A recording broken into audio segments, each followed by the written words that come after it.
Montana, and I will be moderating today. So I am really excited for this session entitled Respect, Responsibility, Reciprocity, and Relationships, the 4 R's, with Jordann Forster, A'aniiih and Anishinaabe. So Jordann is from Great Falls, Montana, and is A'aniiih and Anishinaabe. Her A'aniiih name is Bright Trail Woman. Jordann received a major in Native American Studies and teaching degree in Broadfield Social Studies from the University of Montana.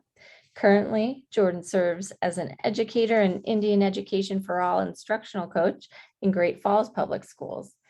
She's also co-facilitator of Bright Trail Education, which is an educational consulting company which presents both in the state of Montana and nationally.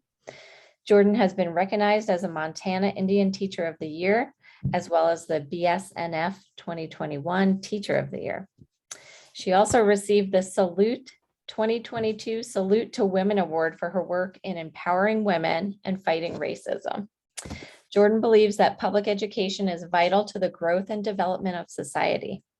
By providing students with a strong educational foundation, using primary source documents from multiple sources, students will be able to navigate their identities, world, and future. Welcome to all of you, and I'll turn it over to Jordann. Hello, everyone. Good afternoon, just a little bit afternoon. My name is Jordann Lankford Forster. My A'aniiih name is Sikbion, which means Bright Trail Woman. And I am joining you today, and I just want to thank everyone for your time. I don't think that there's really much more that's valuable than time well spent and time spent together. And so I'm just really honored that you are taking the time to participate in this conference. It's a wonderful conference. I wish that we could all be together in person, maybe next year, but I just really appreciate the Office of Public Instruction as well for having me present today. So I am coming to you from Great Falls, Montana. I'm kind of bouncing in and out of this conference today because we are also hosting our youth powwow today in Great Falls. And so I'm going to just be joining when I can for this conference. And I want to start out with a story about myself and just kind of my background and what brought me here today. Today's really just going to be an information share and then time for questions and conversations at the end. I know that you can't take your camera off and you aren't able to unmute yourself as participants, but we're going to be monitoring the chat. And if you have additional questions that you would like to ask, or if we miss something in the chat, we'll be sure to save some time at the end of this presentation. So I am an educator. I am an Indigenous Education for All instructional coach, which means part of my job is that along with my teaching partner, we assist other educators in our district with implementing Indigenous content into their classrooms and into their curriculums. And a couple of years ago, we just saw a need for it statewide and even nationally. And it doesn't mean that educators are completely deficient. What it means is educators need sustainable resources and sustainable guidance when they begin this work. So again, today is just an information share. And I want to really also to create a safe space for your questions. We always say that we're not in the business of blaming or shaming anybody. So we generally just want to share and assist other educators and other professionals working in school buildings. And so if you have a question, please feel free to ask it in the chat. This is an information share for everybody. And I always learn myself from these conversations. So I grew up in Great Falls Public Schools, and I did not receive a lot of education concerning Indigenous history or Indigenous content. And part of that was because IEFA became part of legislation in 1999. So I was kind of catching the end of that. And so I didn't really receive a lot in the public school systems, but also, as I mentioned before, I'm sure that my educators, the teachers that I had, didn't really know where to start. They didn't know where to begin. It just became legislation, and they were like, okay, well, we need some guidance. We need some support. When I went to the University of Montana, that's when I began my journey in better understanding and really beginning to get the tools to be able to incorporate it into my classroom. And when I went to the University of Montana and I began my Native American Studies courses, so many pieces of history were really brought together for me, and also the contemporary issues that I experienced growing up with my family, and other contemporary issues and social issues that I saw in our Native communities began to make more sense to me. And so I really just made this part of my life's work, because I don't think that children should have to wait to go to college. I don't think that they should have to pay for this information to be able to have access to it. So let's begin just with a little bit of background. Melissa, could you? Yeah, so what we're looking at is we're looking at just an abbreviated version of the impacts of trauma. So when we talk today about addressing social issues, we're going to start looking at the historical foundation surrounding them. So we have the beginning of colonization and the things that took place there. And what we're really going to be focusing on too in today's conversation is how to address generational trauma, because when a group of people are traumatized, that really affects their communities and specifically the structures of their homes. So, and family structure. So we have colonization and then everyday impacts of trauma, historical or contemporary. And so that's really dealing with the cultural identity issues that we see with our students, the destruction of social support, whether it be in the community or in the families, disconnection from traditional practices, which leads to things like widespread disease or depression. And then also, again, that compounded intergenerational impacts, not exclusive to contemporary times. So we have things that, things that we're seeing among our student population is this widespread anger or rage, and not really understanding why. When I was growing up, I saw it with my social group, I saw it within my family, and I just thought, this is the way things are. I didn't understand the historical components that really contributed to what I was seeing. And then, of course, we have substance abuse, toxic communication patterns, and I don't necessarily think that this is just exclusive to Indigenous people and Indigenous communities. When we look at generational trauma, that it's across the board. We can see these things in all races, all ethnicities. It's really just about your environment and your community and the things that you're exposed to. And so we're going to talk about how we begin addressing those things in a way that makes the most sense for our students. Melissa, can you? Okay.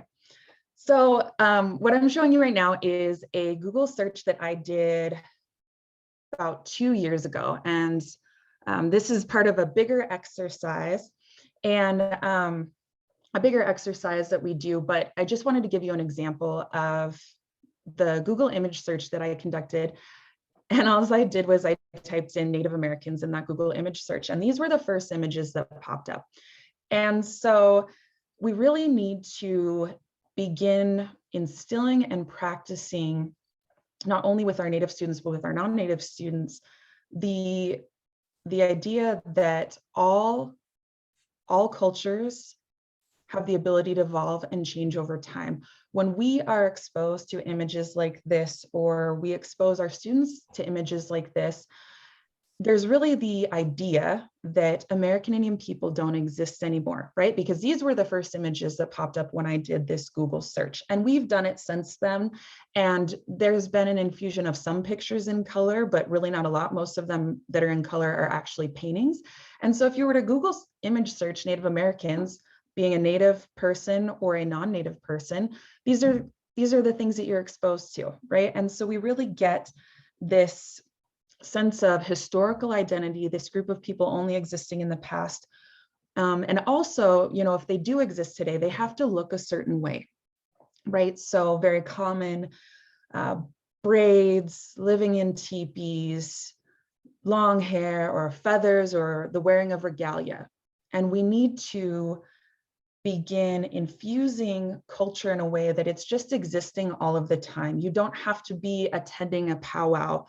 You don't have to be, you know, practicing all of these stereotypical pieces of culture to express and to have a strong identity in what being an American Indian person is.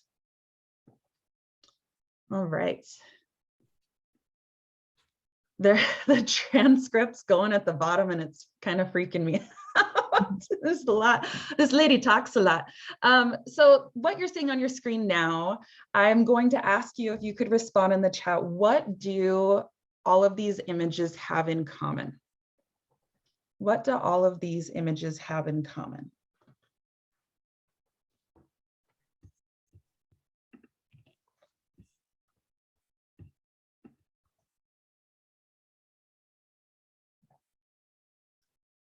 Warriors, feathers and tomahawks,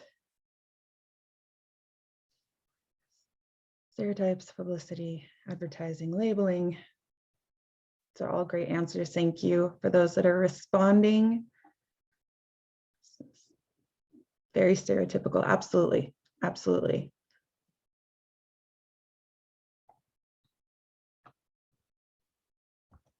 Yeah, all of these great answers. Great answers.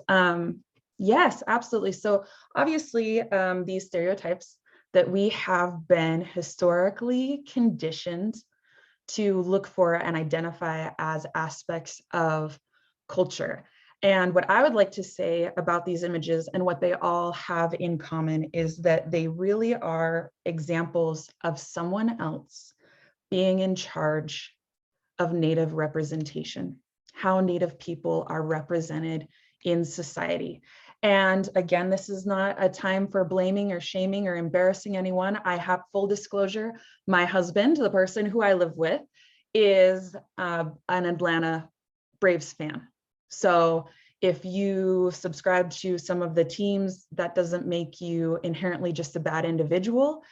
We just want to bring these to the forefront and elevate how these stereotypes are consistently reinforced within our society, especially. So this person here with the red and blue headdress, this idea that culture can be a costume. You can dress this way when I know and we know that this type of regalia is reserved for specific ceremonies and specific occasions. And how this shows up in our student population and how it's even been presented to me is when people discover that I am an Indigenous person, you know, they might say something to me or our students, something along the lines of, well, you don't look Native. And I think it's really important for us to take a moment and reflect on those statements are being made because for so long we've been conditioned again to continue to just recognize these stereotypical aspects of what we consider to be culture. And so, well, you don't look Native. You don't look Native. I apologize. There was no room in my purse today for my tomahawk and all of my feathers, right? Native people aren't just Native one day or when they go to powwows. Native people are Native all of the time. And why this is so important for our students especially is they have to know that they don't have to look a certain way. We have to celebrate diversity among individuals, diversity among tribes, diversity among our people to still have this strong identity. And another way that I explain it to educators is when you think about the opportunity of a foreign exchange program, There's obviously a lot of benefits in a foreign exchange program. Students are allowed to visit another country, to visit another culture and experience its beauty, experience what it has to offer, just really immerse themselves in that. The thing about cultural exchange programs, though, is that they only last about 6 months. For about 6 months, that student in that program is experiencing this culture, they're immersing themselves in it, they're being exposed to it, and they actually have to be a part of that culture. And how this relates to our Native students is if they do not see themselves positively reflected in our classroom materials and in our communities, it's as if we are asking them to attend a foreign exchange program from the time they enter kindergarten to the time they leave our schools, because they don't see themselves represented. They don't have exposure to their own identity. They don't have exposure to the historical aspects, and also they don't have exposure to what it means to be a Native person. And that's up to us to begin infusing these pieces into our curriculum. So the 4 R's, and this is based, and I can type this into the chat at the end too, but this is based on, it's kind of beat up because I've read it a lot. Suzanne Methot, M-E-T-H-O-T, Legacy is her book, and we began instilling these practices, but I think that this text really allows readers to understand the concepts that we're talking about today in its entirety. And we want to talk about the 4 R's and how we begin to re-engage our students into school, but also how we bridge those gaps between Native and non-Native students, Native and non-Native community members, to really create a cohesive way to understand each other and, just understand what it means to be in this world together. So what you're looking at right now is a medicine wheel, and a medicine wheel has been used in some, and is still used today, in some Indigenous communities in many different ways. For today's purposes, we're going to use it in this context, but really the idea of a medicine wheel is balance. It's a wheel, right? So to be in balance, you need to have equal parts. And I always ask the students, so what happens if one of these parts falls off? Like, what if you are driving a car and a piece of your wheel falls off? You're not going to be able to move forward. You're not going to be able to continue on. You're not going to be able to persist. We need to make sure that we ourselves are in balance. And you might have seen this, this concept of everything in balance. So I know that the medicine wheel has been demonstrated or used to demonstrate 4 seasons, or the 4 elements: earth, air, fire, water. So there's so many different capacities that you could use this medicine wheel. But again, just today for our context, we're going to use it in this respect. So let's begin. So beginning with respect, it's really important for our children to be able to have high respect for themselves. And so something that we do is so this picture that you're seeing is, we were getting ready for Native American Heritage Week in our public school system. But what the space that they are standing in is what we call our Indigenous garden, and our students are in charge of taking care of and maintaining this space. And so down towards the right hand corner, we have sweetgrass growing. We just recently began planting white sage in this garden, but really just immersing them in a cultural context where they can begin to have respect for themselves. Also, a piece of this is because they're in charge of this garden, they really take it seriously. We're putting them in a position of responsibility. And we are immersing them in this outdoors connectivity that I think just in general, really, what the conversations that we're having in our public school setting or in our statewide setting is, how can we get kids outside? How can we immerse them in this content? And so this is one of the examples of what we do in Great Falls Public Schools, is our children are in charge of this space. Another way that we infuse culture into our content is for gym or PE. Our students shoot bows, which sounds scary, but actually this activity is the safest activity that you can do next to ping pong. So what you have up there in the top right corner is my boy got a bullseye. And then I'm demonstrating and instructing another student on the left-hand side. And then the third picture there at the bottom is all of the students lined up and practicing their bows. I'm certified, as well as a couple other individuals are certified for bow instructing. And this isn't bow hunting. This is instruction where it's just shooting and we're actually starting a team. But what I love about the bows is this idea and this message that when we begin to infuse this with our students, and all students are invited to do this in our school, is this idea of resiliency. When you can teach yourself to keep trying something that might be hard at first, you have just an outstanding amount of accomplishment. When you begin to get better at something, the gratification is so overwhelming for our students when they begin practicing what begins to be a hard skill for them to learn. Not a lot of students have, access to this, but there's a lot of grants through like Fish, Wildlife, and Parks that you can apply for, and you don't have to. This is just, I'm just sharing how we incorporate some of this stuff, but really just a sense of accomplishment. This picture almost makes me cry. Oh, here I go. Sorry, I should have started out with this presentation. Sometimes I just like cry, but they're happy tears. So this boy up here with the bullseye, you can just see it on his face. And he was a student that struggled a lot in high school, and he had, he just had a lot of obstacles in his life. But the reason that he wanted me to take this picture of him is because he wanted to show his grandfather what he did when he got home from school. All right.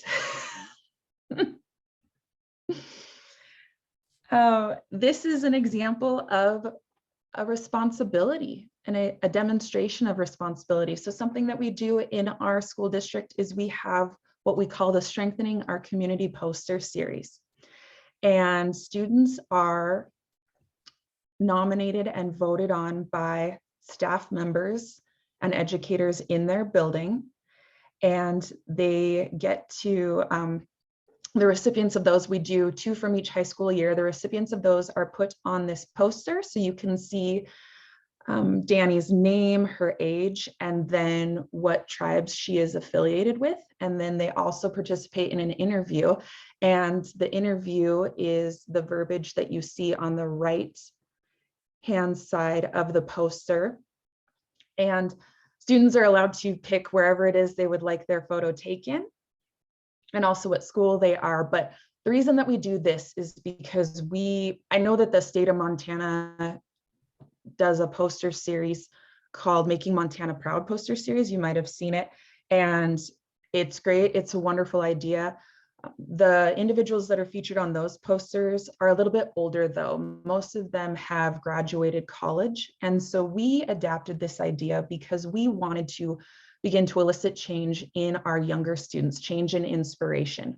And so we do this with our graduating seniors, and we place these posters in all 21 of our buildings district-wide. And we think that it's really important for younger students to be able to recognize the individuals in their community as leaders and also read the message that they have.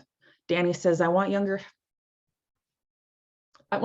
students, I'm so sorry.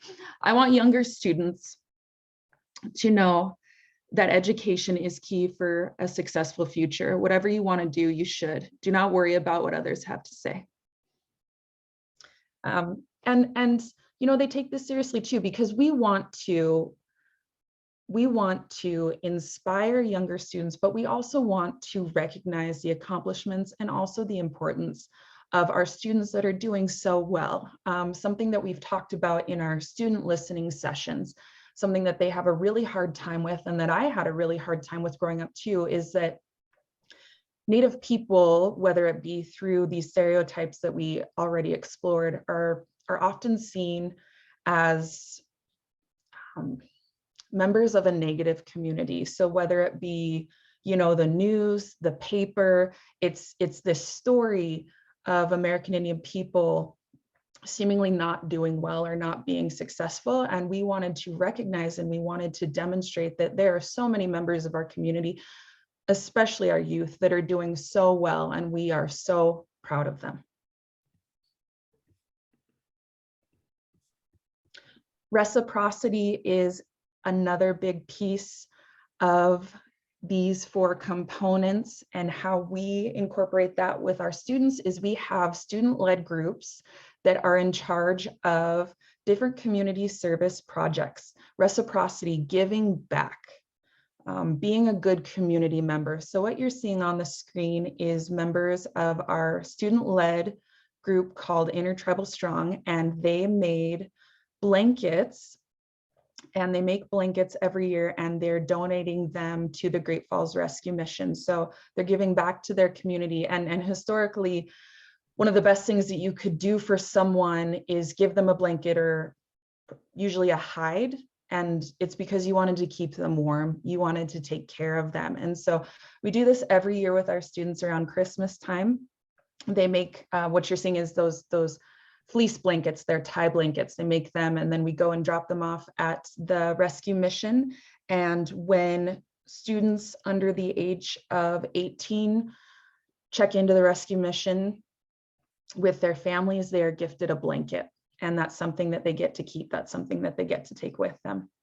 And I think really too, a big piece that we need to keep in mind with this student-led groups is, from a Western point, we're always looking to recognize students that are the athletes, that are the A+ kids. But our target audience, and what we've seen, is that the students who are doing really well are getting that recognition. And the students who are not doing really well are also on the radar, because we know what their attendance look like. You know, they're down in the office.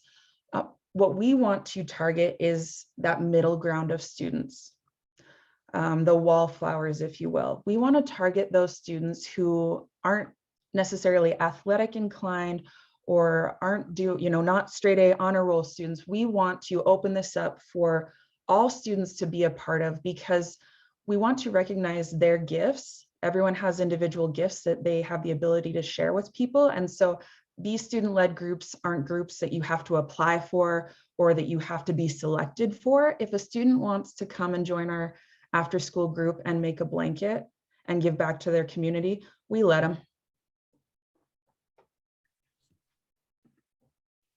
All right, so I have a question for our participants. Please feel free to answer in the chat, but we want to spread the message of culture is like a tree. So I'm going to ask our participants if they could respond in the chat. How do you think that culture is like a tree? Culture is like a tree.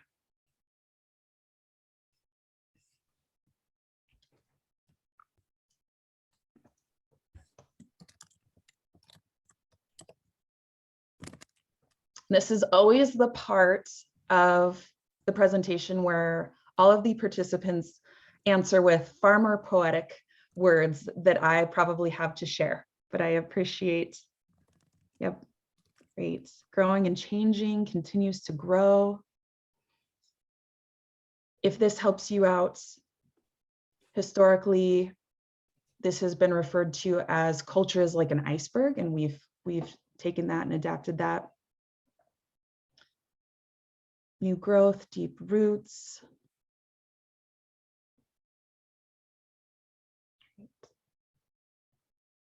Roots can rejuvenate and grow. That's why we changed it from an iceberg.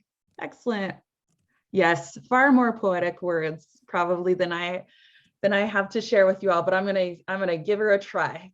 So we use this model in terms of relationship building, but also understanding different components of a community.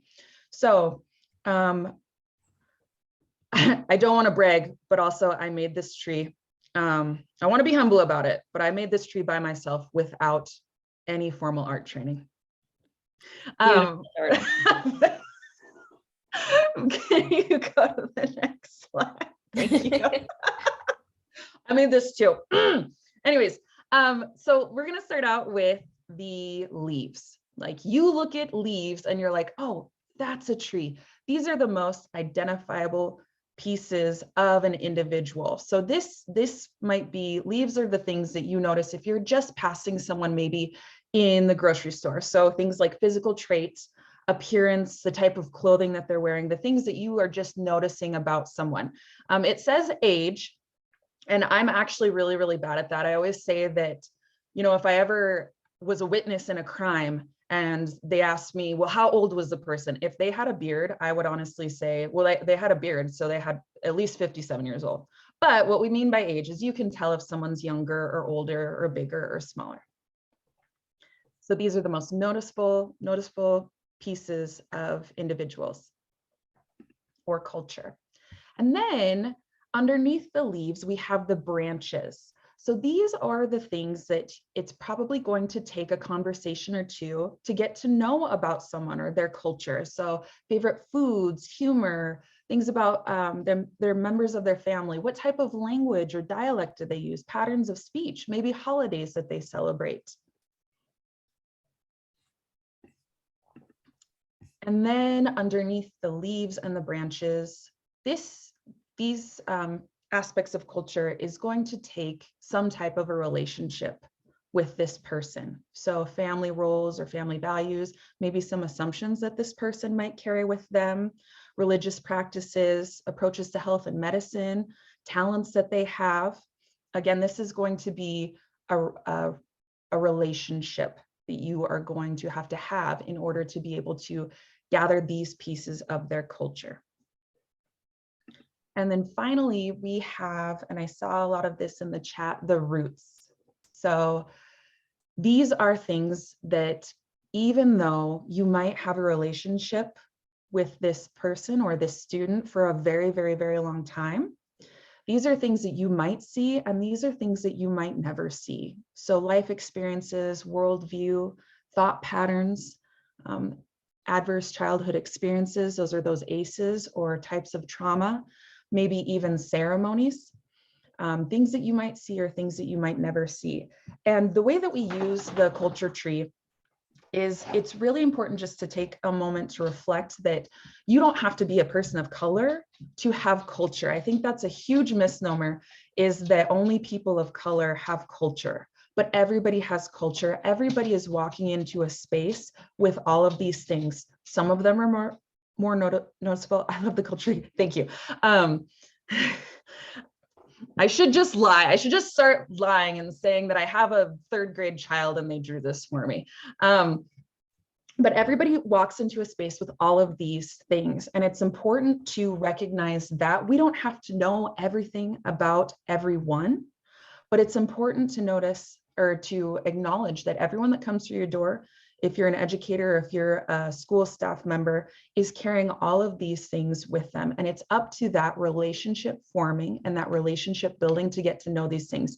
Now, of course, we would never ask a student to share their traumas with us or their ACEs. That might be something that through relationships, they eventually share with us, but these would never be things that, you know, a kid walks in our door and we're like, hey, in order to get to know you better, can I please learn all about your traumas and everything bad that happened to you? No. But really great if you wanted to start these initial conversations with someone, or especially your students, if you start, we've seen teachers turn this into like I am poems. So like, what are things that people might notice about me? What are things that I have that people might not know about me? What are some hidden talents that I have? Just great bridge builders and get to know yous for our students and for our classrooms and our communities. So the question now that I have is how can we immerse ourselves in cultural or other practices and increase our students' personal safety, identity, and growth? So it might be something that you're already doing in your space. Kind of wanted to have this time together be a community share, or maybe some ideas that you might be having of how we can begin or continue immersing ourselves in cultural practices.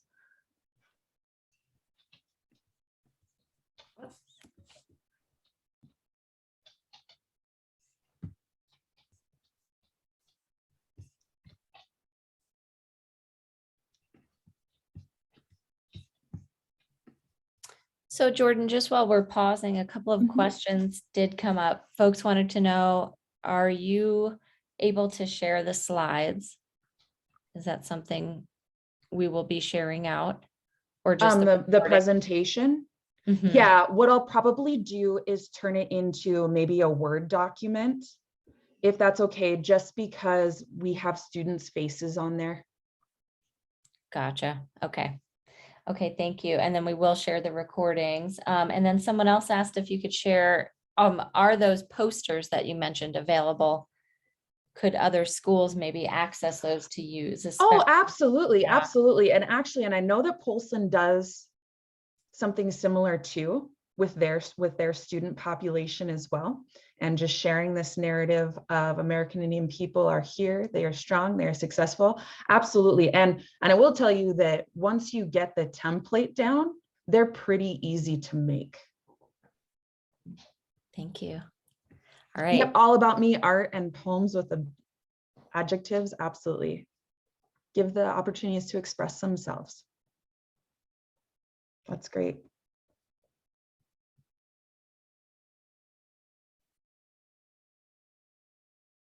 Yep. Practicing this every day. A simple way that I practice IEFA in my classroom is when students enter the room, it's not a boom, boom, boom, okay, we got to get going. They enter the room and we all gather around. So like younger classrooms or teachers might call this circle time, but I do it with my high schoolers. We get in a circle and we just community share, we check in, and this circle, just like the medicine wheel, is really a dismantling of hierarchy.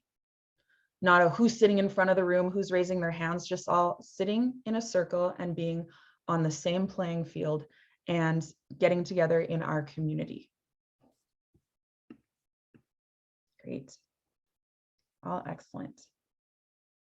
Okay, I think I just have two more slides to go, and then we can all share together. So something that I always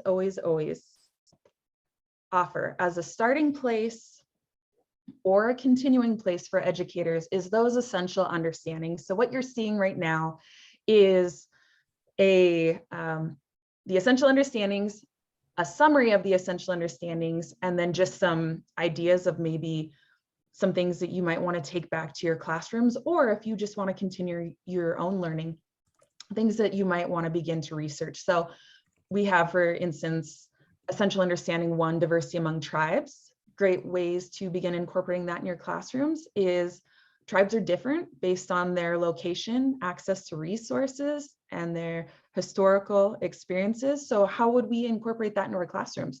Geography and climate, right? Great way to start this conversation with all grade levels is, did all Native people live in teepees? A lot of our students, because of their historical exposure and bias to Native people, is they're going to say yes, and that's okay. That's okay. But you can say, you might think that a lot of tribes did, but not all tribes, and here's why. They lived in different places. They had different access to resources. Their climate was different.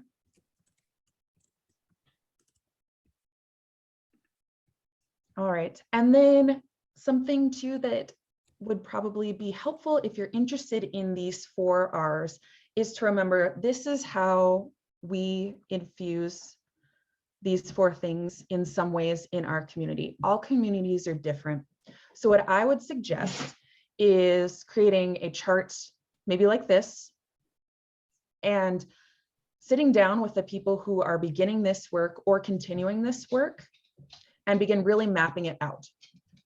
So respect, responsibility, reciprocity, relationships. What is our community definition of this? What would we like to see? How do we already see it in our community? But how can we begin incorporating these 4 R's into our spaces to bridge these gaps?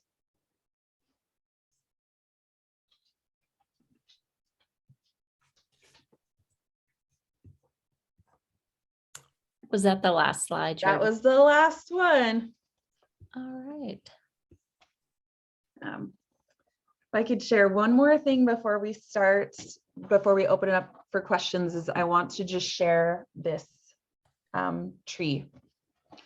Culture is alive and well.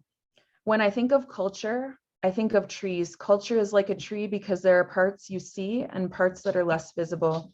Culture and trees are seasonal. You can see different things or parts at different times. Culture and trees reproduce. There's a transfer of some things and all things. Culture and trees are resilient and can withstand. Culture and trees evolve and change over time. Culture and trees can be replenished. Culture goes far beyond the powwows and regalia that are more visible. We have smudging, ceremonies, harvests, games, songs, language, prayer, and much more.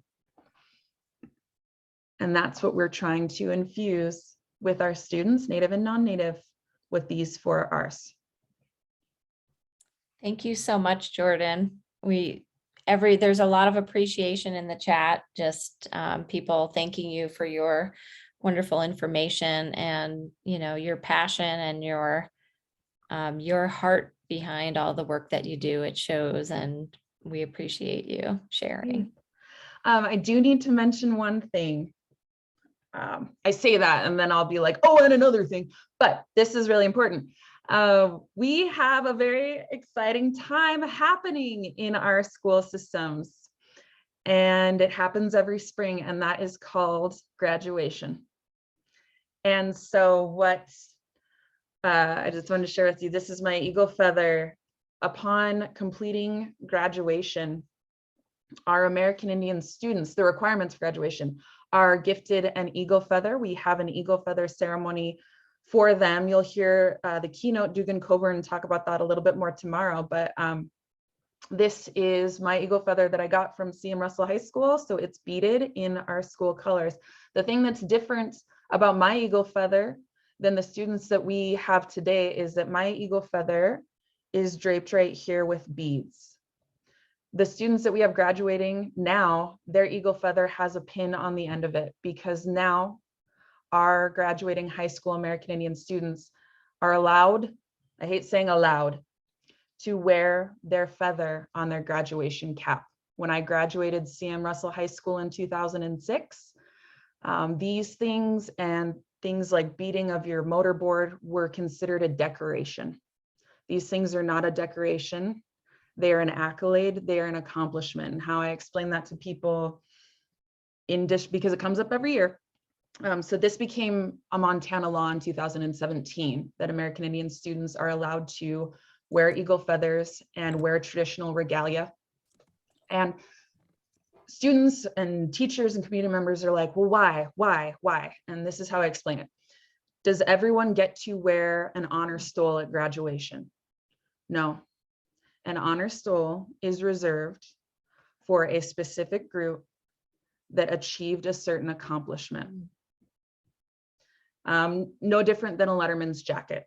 Does everyone get to wear a wrestling pin on their letterman's jacket? No, because that is reserved for a certain group of people who accomplished and achieved a certain thing. And so I just want to acknowledge and celebrate all of our upcoming graduating seniors. And for those of you that work with our students and all students, I just want to thank you again so much for your time. So are there questions? It's weird just seeing like the little blank screens, the little black screens.